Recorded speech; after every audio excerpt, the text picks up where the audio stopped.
आदर्श शिक्षण समिति बाड़मेर द्वारा संचालित ऑनलाइन कक्षा में आपका हार्दिक स्वागत है। आज अपन सामाजिक विषय का अध्याय 2 भूमि, मृदा, जल, प्राकृतिक वनस्पति और वन्य जीव संसाधन का अध्यापन करेंगे। वैसे इस पाठ की अपन शुरुआत पहले कर चुके हैं। भूमि और मृदा के बारे में अपन अध्ययन कर चुके हैं। आज अपन जल के बारे में अध्ययन करेंगे।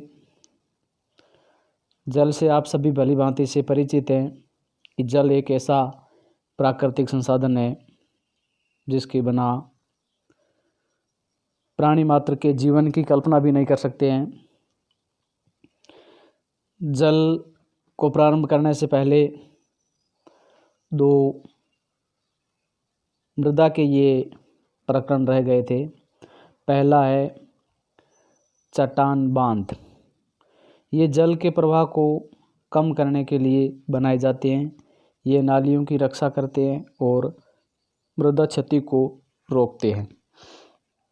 दूसरा है बीज की फसल उगाना। वर्षा दोहन से मृदा को सुरक्षित रखने के लिए अलग अलग समय पर भिन्न भिन्न फसलें एकांतर कतारों में उगाई जाती है। यानी जब वर्षा अधिक होती है तो वर्षा के साथ मृदा है वो एक स्थान से दूसरे स्थान पर स्थानांतरित हो जाती है। उस मृदा दोहन को रोकने के लिए किसान अपने खेत में कतार में जो फसल बोता है उससे मृदा का जो अपरदन है या वर्षा से जो दोहन होता है वो रुक जाता है।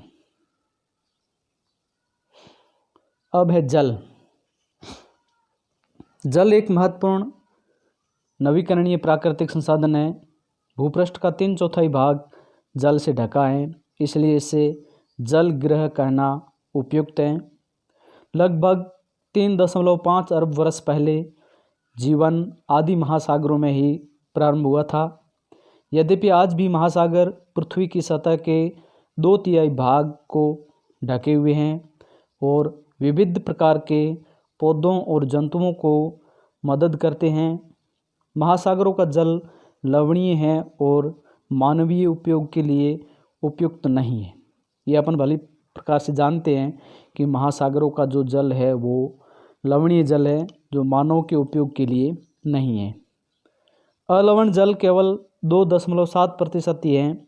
इसका लगभग 70% भाग बर्फ की चादरों और हिमानियों के रूप में अंटार्कटिका, ग्रीनलैंड और पर्वतीय प्रदेशों में पाया जाता है। अपनी स्थिति के कारण ये मनुष्य की पहुंच के बाहर हैं। केवल 1% अलवण जल उपलब्ध है और वह मानव उपयोग के लिए उपयुक्त है। ये भौम जल नदियों और झीलों में भूपृष्ठीय जल के रूप में तथा वायुमंडल में जल वाष्प के रूप में पाया जाता है। यानी पृथ्वी पर जो जल है उसमें से मनुष्य के उपयोग के लिए केवल 1% जल है। शेष जल है वो मनुष्य के उपयोग के लिए नहीं है।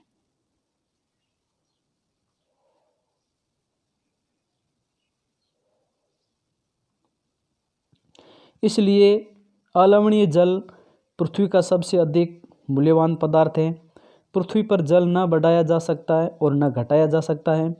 इसकी कुल मात्रा स्थिर रहती है। इसकी प्रचुरता में विविधता प्रतीत होती है क्योंकि यह वाष्पीकरण, वर्षण और वहा की प्रक्रिया द्वारा महासागरों, वायु, भूमि और पुनः महासागरों में चक्रण द्वारा निरंतर गतिशील है। जैसा कि आप जानते हैं कि इसे जल चक्र कहते हैं।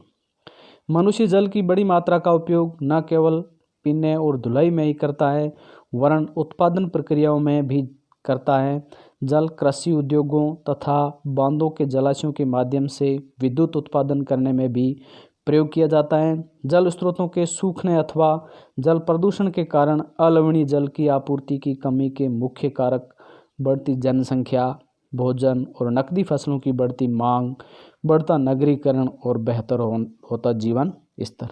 यानी मनुष्य अपने बहुत सारी जो आवश्यकताएं उनकी पूर्ति जल से करता है।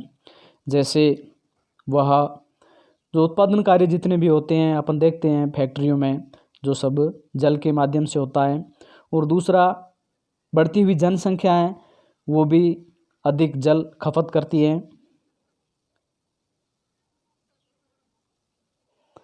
विश्व के कई प्रदेशों में जल की कमी है। अधिकांश अफ्रीका, पश्चिमी एशिया, दक्षिणी एशिया, पश्चिमी संयुक्त राज्य अमेरिका के भाग, पश्चिमी मैक्सिको, दक्षिण को अमेरिका के भाग और संपूर्ण ऑस्ट्रेलिया अलवणीय जल की आपूर्ति की कमी का सामना कर रहे हैं। यानी ये जितने भी देश है वो अलवणीय जल की आपूर्ति की कमी का सामना कर रहे हैं। ये देश ऐसे जलवायु प्रदेशों में स्थित है जहाँ अक्सर सूखा पड़ता है, उनमें जलाभाव की अधिक समस्या बनी रहती है। यहाँ पानी की बहुत बड़ी समस्या बनी रहती है, जहाँ अधिकतर यहाँ वर्षा कम होती है, इसलिए वहाँ सूखा बढ़ने की संभावना बनी रहती है। इस प्रकार जल का अभाव मौसमी अथवा वार्षिक वर्षण में विविधता के परिणाम स्वरूप हो सकता है, अथवा अति उपयोग और जल स्रोतों के संदूषण के कारण भी जल का अभाव हो सकता है। आज के विश्व में शुद्ध तथा पर्याप्त जल स्रोतों तक पहुंचना एक बड़ी समस्या बन गई है। जल संसाधन का संरक्षण कैसे कर सकते हैं? इस क्षीण होते संसाधन के संरक्षण के लिए कदम उठाने चाहिए। यद्यपि जल एक नवीकरणीय संसाधन है, तथापि इसका अति उपयोग और प्रदूषण इसे उपयोग के लिए अनुपयुक्त बना देते हैं। अशोधित या आंशिक रूप से शोधित वाहित मल, कृषि रसायनों का विसर्जन और जल निकायों में औद्योगिक बहिस्राव जल के प्रमुख संदूषक हैं। इनमें शामिल नाइट्रेट धातुएं और कीटनाशक जल को प्रदूषित कर देते हैं। इनमें से अधिकांश रसायन अजैव निम्नीकरण होने के कारण जल द्वारा मानव शरीर में पहुंच जाते हैं। इन प्रदूषकों को निकायों में से छोड़ने से पूर्व बहिस्रावों को उपयुक्त विधि से शोधित करके जल प्रदूषण नियंत्रित किया जा सकता है। यानी जितने भी ये है औद्योगिक कल कारखाने हैं, इनमें जो जल उपयोग होता है और उसके बाद में जो इसके साथ कई ऐसे रासायनिक तत्व मिल जाते हैं, कई ऐसी कीटनाशक मिल जाते हैं जो जल प्रदूषण के साथ साथ जहाँ ये जल फैलता है वहाँ मिट्टी को भी प्रदूषित करते हैं।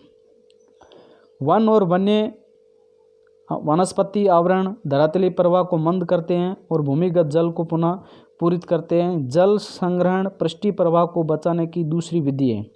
जल रिसाव को कम करने के लिए खेतों को सिंचित करने वाली नहरों को ठीक से पक्का करना चाहिए। रिसाव और वाष्पीकरण होने से होने वाली जल क्षति को रोकने के लिए क्षेत्र की स्प्रिंकलरों से सिंचाई करना अधिक प्रभावी विधि है। वाष्पीकरण की अधिक दर वाले शुष्क प्रदेशों में सिंचाई की ड्रिप अथवा टपकन विधि बहुत उपयोगी होती हैं। सिंचाई की इन विधियों को अपनाकर बहुमूल्य जल संसाधन को संरक्षित किया जा सकता है। यानी जल संरक्षण, जल को आप कैसे संरक्षित कर सकते हैं, यानी आने वाली पीढ़ी के लिए अपन जल को कैसे बचा सकते हैं। उसमें जैसे जो नहरों के द्वारा जल की सिंचाई होती है, उसमें जल की सिंचाई होती है, उसमें अधिक जल खर्च होता है। दूसरा, नहरें खुली होती हैं तो वहाँ वाष्पीकरण की क्रिया अधिक होती हैं। और तीसरा, जहाँ नहरें पक्की नहीं बनी हुई वहाँ जल का रिसाव भी अधिक होता है, यानी वह जल है वो अनावश्यक वैसे चला जाता है। तो स्प्रिंकलरों के माध्यम से सिंचाई करते हैं, यानी बूंद बूंद सिंचाई के माध्यम से अपन जल की बचत कर सकते हैं। दूसरा, नहरें जो पक्की नहीं बनी हुई उस नहरों को पक्की बना करके जल का उपयोग किया जा सकता है। इस प्रकार से हम जल का उपयोग है वो कर सकते हैं।